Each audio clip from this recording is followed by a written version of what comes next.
अब सुलेखा बहन दास के पास आई। दास ऊपर था, छत पे भंडारा चल रहा था। तो सुलेखा ने बहन ने कहा कि भगत जी बात बिल्कुल बिगड़ चुकी है, और भगत जी किसी भी प्रकार से आप निकलो, क्योंकि मुझे पुलिस वाले ने कह दिया है कि मेन टारगेट इनका कोई पवन नाम का आदमी है जयपुर का, और कुछ भी हो सकता है उसके साथ में। और उससे पहले भी, क्योंकि देखो भाई, डामाडोल व्यक्ति तो हर ग्रुप में होते हैं। हम सत्सेवकों में भी एक दो ऐसे हैं जो 50% इधर हैं, 50% उधर हैं। उधर की न्यूज इधर दे देते हैं, इधर की बातें उधर पहुंचा देते हैं। तो उधर भी डामाडोल व्यक्तियों की कोई कमी नहीं है।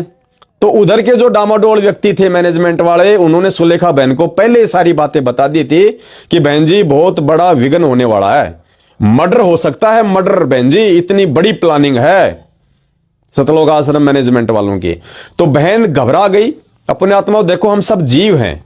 सबसे पहले तो हमने अपनी ये भ्रमणा जो है वो तोड़नी पड़ेगी।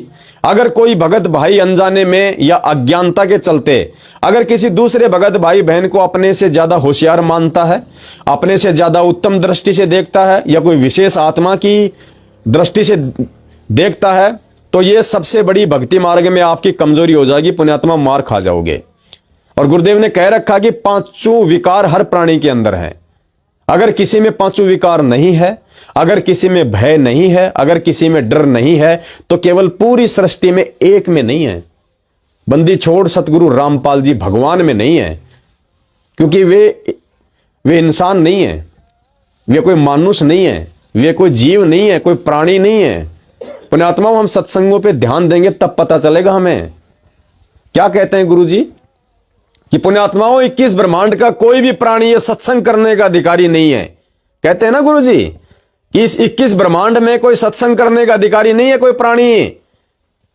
तो गुरु जी कौन है? बैठे तो 21 ब्रह्मांड में ही है। जब 21 ब्रह्मांड का प्राणी सत्संग करने के अधिकारी नहीं है, तो गुरु जी सत्संग कर रहे हैं, तो गुरु जी भी 21 ब्रह्मांड में बैठे हैं।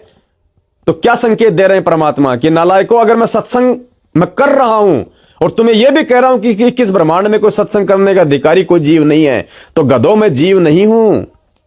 मैं क्या कह रहा हूं कि जीव सत्संग करने का अधिकारी नहीं 21 ब्रह्मांड में, और फिर भी मैं 21 ब्रह्मांड में आके सत्संग कर रहा हूं जीव बन के। तो नालायको, मुझे जीव समझने की गलती मत करना, मैं पीव हूं, पीव। तो पुण्यात्माओं, हम सब जीव हैं। भले परमात्मा ने किसी भाई को छोटी सेवा दे रखी है, किसी को थोड़ी सी बड़ी सेवा दे रखी है, तो सेवा तो अपने संस्कारवश मिलती है। ये निर्भर करता है कि पिछले जन्म जन्मांतरों से हम परमेश्वर के कितने नजदीक रहे हैं और किस प्रकार से उस परमात्मा ने हमसे सेवाएं ली हैं।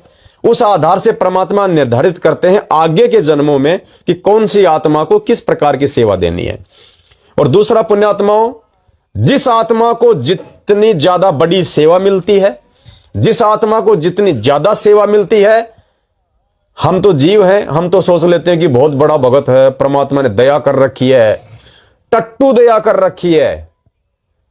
पुण्यात्माओं, गुरुदेव ने बताया कि हॉस्पिटल में डॉक्टर सबसे ज्यादा नजदीक और सबसे ज्यादा देखभाल बार बार उसी मरीज की करता है जो बहुत ज्यादा सीरियस होता है, जो कोमा में होता है, जिसकी क्रिटिकल कंडीशन होती है, जो आईसीयू में होता है। ठीक इसी प्रकार इस भक्ति मार्ग में गुरुदेव जिसको सबसे ज्यादा सेवा देंगे, पुण्यात्माओं समझ लेना, उस पुण्यात्मा के पिछले जन्मों के संस्कार बहुत कमजोर हैं।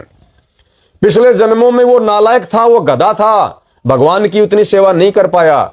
इसलिए परमात्मा उस आत्मा को जिसको पार करना चाहते हैं, उस आत्मा को परमात्मा भक्ति से सुदृढ़ करना चाहते हैं, तो परमेश्वर फिर उस आत्मा को ज्यादा सेवा देते हैं, उसके ऊपर ज्यादा बोझ डालते हैं फिर, ताकि जल्दी से उसके वो अच्छे कर्म बने।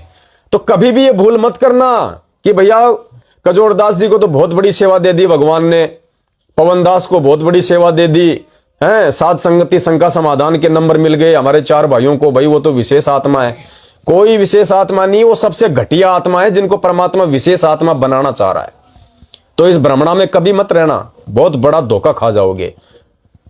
अब हम यहां पे कोई पब्लिसिटी के लिए नहीं आ रहे लाइव, हम कोई मान बढ़ाई के लिए नहीं आ रहे। हमें परमात्मा ने सकुशल वहां से निकाल दिया, हमें अपनी औकात भी परमात्मा ने दिखा दी और हमें अपनी औकात का भी मालूम है। अब हम चाहते तो आपके सामने अपने आप को बड़ा चढ़ा के भी पेश कर देते, हमने ये गढ़ जीत लिया, हमने वो कर लिया, हमारा कुछ नहीं उखाड़ पाई, उनकी क्या औकात थी, हम तो पहले कह रहे थे। ये झूठी प्रशंसा तो हम भी कर सकते हैं अपनी। लेकिन परमात्मा अंतर्यामी, उसको पता है कि यह गधा अंदर से क्या बोल रहा है, बाहर से क्या है। तो पुण्यात्मा, परमात्मा कहते हैं मोह पांचों विकार सताते हैं, हे साहिब ना बच पाते हैं। तो हम सब जीव हैं, हम सब के अंदर पांचों विकार हैं, पांचों विकारों की 25 प्रकृतियां हैं। तो दास भी भयभीत था भाई, डर तो सबको लगता है, ऐसी बात नहीं है, चाहे हम कितने बड़े भगत क्यों ना बन जाएं। तो हल्का हल्का डर दास को भी था, लेकिन भाई विश्वास भी कहीं उससे ज्यादा था कि परमात्मा तेरी शरण में है, जो राखूं त्यों रहूं, जो देव सो खाऊं, कुत्ता हूं गुरुदेव का, जैसे रखोगे वैसे रहेंगे परमात्मा।